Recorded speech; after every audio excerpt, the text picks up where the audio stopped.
बिस्मिल्लाहिर्रहमानिर्रहीम। अपना knowledge studio में खुश आमदीद। नाज़रीन, सऊदी अरब में एक लड़की की शादी थी। मगरिब की नमाज के बाद इसका मेकअप वगैरह किया गया, जैसा कि दुल्हन को सजाने के लिए किया जाता है।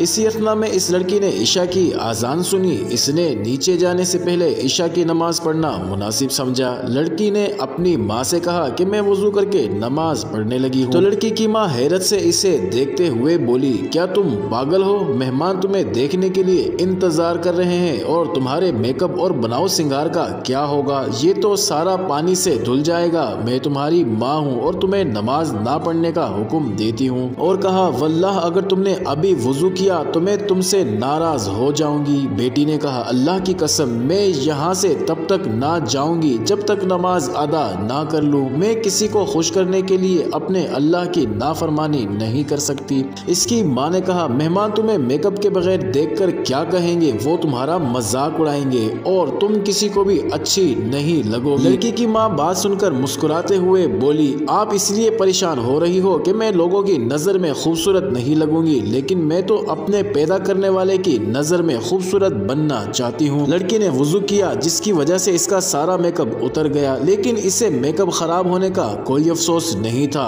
और ना ही लोगों के अच्छा बुरा कहने का कोई ख्याल था, क्योंकि इसे लोगों से ज्यादा अपने अल्लाह सुब्हानहू ताला के सामने सुरखरू होना था। इसने नमाज शुरू की और हालत सजदा में वो लुत्फ आया जो बहुत कम लोगों को नसीब होता है। इसे तो पता भी नहीं था कि ये इसकी जिंदगी का आखिरी सजदा होगा। जी हाँ मोअज़्ज़िज़ नाज़रीन, वो लड़की हालत सजदा में अपने खालिक हकीकी से जा मिली। क्या खूबसूरत और अजीम इख्तिताम था। वो अल्लाह को करीब करना चाहती थी। अल्लाह ताला ने उसे इस हालत सजदा में अपने करीब किया, जहाँ हर मुसलमान अल्लाह के करीब होता है। अगर आप में से कोई इस लड़की की जगह होता तो क्या करता? निहायत माजरत के साथ यकीनन नमाज को ही छोड़ा जाता, जबकि ज़िंदगी का एक मिनट का भी भरोसा नहीं है।